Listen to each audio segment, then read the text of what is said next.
C'est vrai qu'au fond, le FESPACO, depuis longtemps, c'est évidemment la manifestation la plus importante du cinéma africain francophone.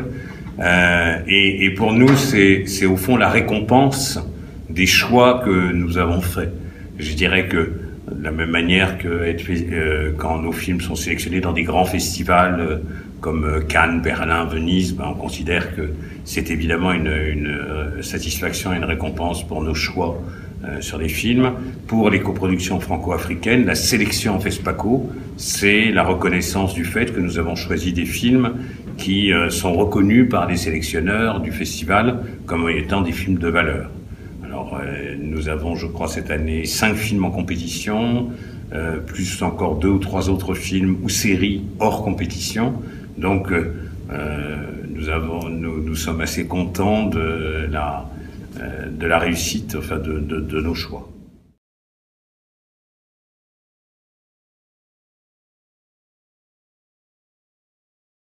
En fait, on travaille sur ces films-là un peu comme nous travaillons sur l'ensemble de nos films, c'est-à-dire que on procède d'abord à ce qu'on considère, à ce qu'on appelle une sélection artistique, c'est-à-dire qu'on reçoit des projets, on en reçoit un certain nombre.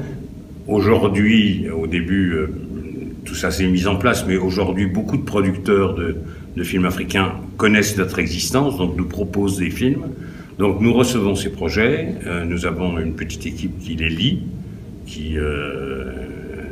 et puis, dans ce qu'elle lit, il y a des choses qui nous paraissent plus particulièrement intéressantes et novatrices. Et donc là, on commence à s'intéresser au projet, à discuter avec le producteur pour voir si on est capable de s'entendre financièrement sur les conditions dans lesquelles on pourrait intervenir. Et on prend la décision d'intervenir. Sachant aussi qu'il y a une chose qui est très importante dans le cinéma, qui est, je dirais, un rapport de fidélité. C'est-à-dire que souvent, quand on prend un jeune réalisateur, un jeune producteur, c'est important de le suivre dans sa carrière et de se dire que, par exemple, un premier film peut receler beaucoup de talent, mais être un peu difficile d'accès parce que c'est un premier film, donc le réalisateur n'est pas encore connu, il n'a pas encore les réseaux nécessaires, mais que si on l'aide à faire son premier film, puis son second film, puis son troisième film, on construit un rapport qui est un rapport de longue durée avec un certain nombre de réalisateurs africains, et ça, pour nous, c'est important.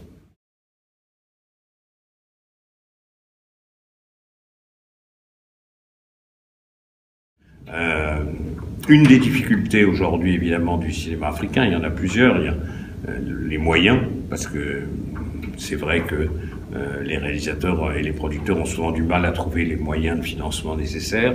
Une des difficultés, c'est aussi la faiblesse du réseau de salles, parce que l'Afrique, malheureusement, a connu un affaiblissement de son réseau de salles très important. On voit aujourd'hui une petite renaissance. Nous avons passé 2 accords de partenariat, l'un avec le réseau commercial, le Canal Olympia, pour diffuser les films qui sont les nôtres dans les canals Olympia. C'est un bon moyen de promotion de nos films. Et l'autre avec le réseau non commercial de l'Institut français, puisque l'Institut français a des salles numérisées dans à peu près toutes les grandes capitales africaines. Et donc, certains de nos films, nous les montrons dans ce cadre-là de l'Institut français. Donc, avec ces 2 partenariats, on essaye de toucher un public le plus large possible.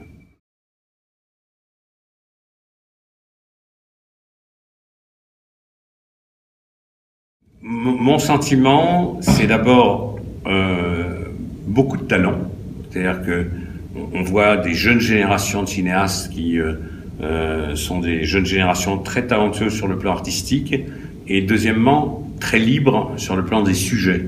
C'est-à-dire que on voit dans le cinéma africain d'aujourd'hui une grande variété de sujets, beaucoup de sujets de société qui sont traités, et avec une grande liberté et un ton qui est un ton très souvent très personnel et avec beaucoup d'affirmations et donc je pense qu'il y a là vraiment une pépinière de talent, enfin de talent artistique, qui quelquefois a du mal à éclore parce que les moyens sont difficiles, mais dont nous sommes convaincus qu'il a un avenir parce que nous pensons qu'à terme, On voit bien d'ailleurs on voit aussi comme entreprise de télécommunication que les pays, les consommateurs aspirent à consommer de plus en plus des contenus locaux. Alors c'est vrai dans beaucoup de pays, mais c'est vrai aussi en Afrique. Et donc au fond, le fait d'avoir des films qui sont des films africains authentiques, faits par des Africains pour des Africains, c'est un atout considérable. Et même si aujourd'hui les moyens de diffusion sont encore un peu faibles, ils vont progresser dans le futur.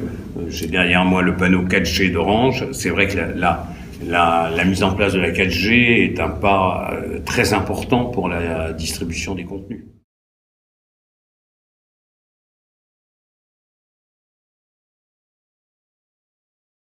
Comme je le disais tout à l'heure, on est une filiale du groupe Orange. Et donc, c'est vrai que, en tant qu'entreprise de cinéma, nous sommes convaincus que la salle reste un élément majeur de la vie d'un film. Mais il y a des débats mondiaux avec Netflix, etc. Mais il reste que c'est vrai que le plaisir de voir un film en salle est quelque chose de très singulier. Maintenant, tout le monde ne peut pas voir un film en salle. Il y a des tas d'endroits où il n'y a pas de salle de cinéma. Et ça, c'est la réalité. Et c'est vrai que les nouvelles technologies numériques et la puissance des réseaux permet aujourd'hui une diffusion des films beaucoup plus satisfaisante que par le passé. C'est vrai que la 4G, la fibre, alors évidemment qui n'est pas disponible partout, mais qui est disponible qui va être disponible dans les grands centres urbains, ce sont des moyens de transmission des contenus en général, des films, des jeux, de la musique, etc., qui sont sans comparaison avec ce qu'on a pu connaître par le passé.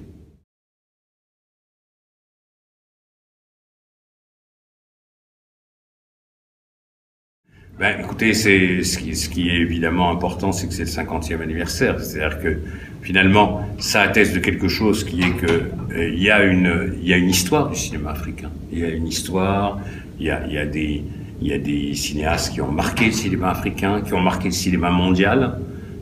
Il y a des cinéastes qui ont été présents dans des grands festivals, qui ont été récompensés dans des grands festivals.